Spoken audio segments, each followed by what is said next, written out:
Judah's king Ahaziah had been killed by Jehu.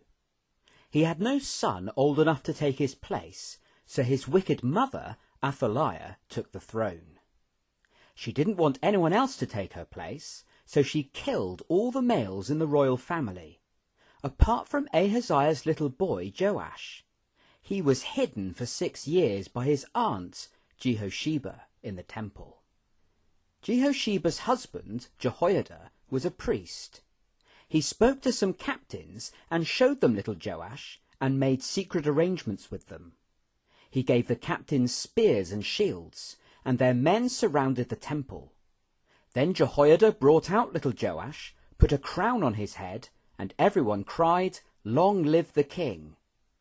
When Athaliah heard the news, she came to the temple, saw little Joash, and cried out, "Treason! Treason!"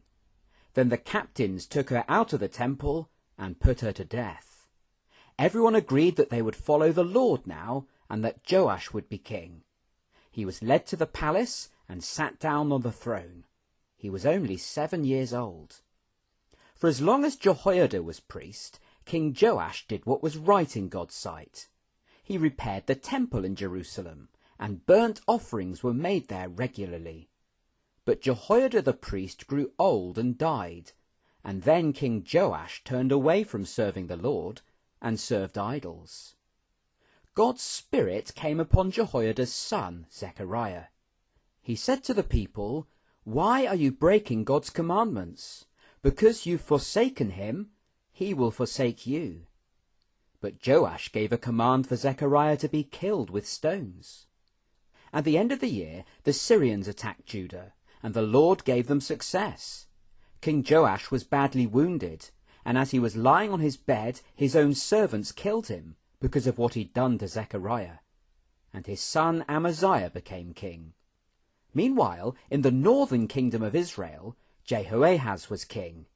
He did what was evil in God's sight. But when the Syrians were attacking, he called to the Lord for help, and the Lord listened and saved Israel.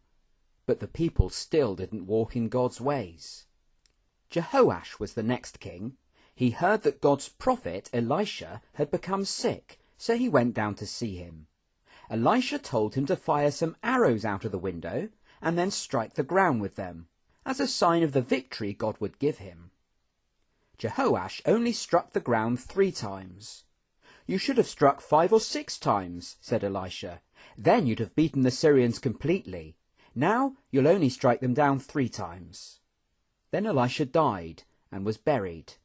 And one day a dead man was thrown into Elisha's grave, touched his bones, and the man sprang back to life.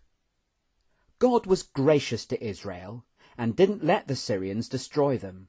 He helped Jehoash to defeat them 3 times, just as Elisha had said. This story shows us that God's plans cannot be stopped.